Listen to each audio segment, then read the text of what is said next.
ಅಲ್ಲಪ್ಪ, ಕಬ್ಬೆಲ್ಲ ಒಣಗ್ತಾ ಇದೆ, ಧೈರ್ಯವಾಗಿ ನೀವು ಅದು ಇದು ಪೂಜೆ ಮಾಡೋಕ್ಕೆ ಅಂತ ಹೋಗ್ತಿರಲ್ಲ ನೀವು. ರೈತರು ಏನಾಗಬೇಕ್ರಿ? ಸಾಯ್ಬೇಕಾ? ಏನೋ ಸಾಲ ಮನ್ನಾ ಮಾಡ್ತೀನಿ ಅಂತ ಮುಖ್ಯಮಂತ್ರಿಗಳು ಎಲ್ಲೋ ಒಂದು ನೋಡೋಣ ಪರಿಶೀಲಿಸ್ತೀನಿ ಅಂತ ಹೇಳ್ತಾರೆ. ಏನಕ್ಕೆ ಬೇಕು ನಿಮ್ಮ ಸಾಲ ಮನ್ನಾ? ಮೊದಲು ನೀರು ಬಿಡಿ, ರೈತರು ಉಳಿಸಿ. ನೀವೀಗ ನೀರು ಬಿಡದೇ ಇದ್ದರೆ ಅವ್ರು ಸಾಲ ಮಾಡ್ಕೊಳ್ತಾರೆ, ಕುಟುಂಬಗಳೆಲ್ಲ ಅನಾಹುತಗಳಾಗ್ತವೆ. ಯಾರದ ಕೊನೆ?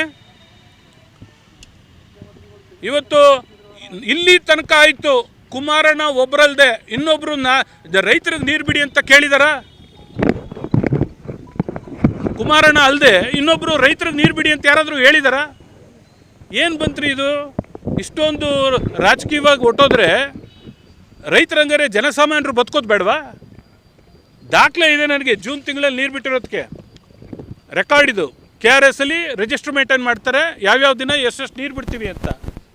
ಜೂನ್ ತಿಂಗಳು 23ನೇ ವರ್ಷದಲ್ಲಿ ನಾವು ನೀರು ಬಿಟ್ಟಂಥದ್ದು ದಾಖಲೆ ಇದೆ. ಇಲ್ಲಿ 77 ಅಡಿ ಇತ್ತು, ಆಗ 92 ಅಡಿ ಇದೆ. ಈಗ ನೀರು ಬಿಡಲ್ಲ ಅಂದರೆ ಏನು ರೀ ಅರ್ಥ?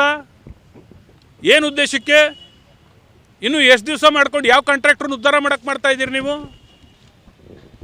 ಅದೇನು ಕಾಂಟ್ರಾಕ್ಟ್ರಿಗೆ ಒಂದು 4 ಕಾಸು ನಷ್ಟ ಆದರೂ ತುಂಬಿಕೊಡ್ರಿ, ನಾವೇನು ಬೇಡನಲ್ಲ. ಬಟ್ ರೈತರಿಗೆ ಕೋಟ್ಯಾಂತರ ರೂಪಾಯಿ ಯಾಕ್ರೆ ಹಾಳು ಮಾಡ್ತೀರಾ?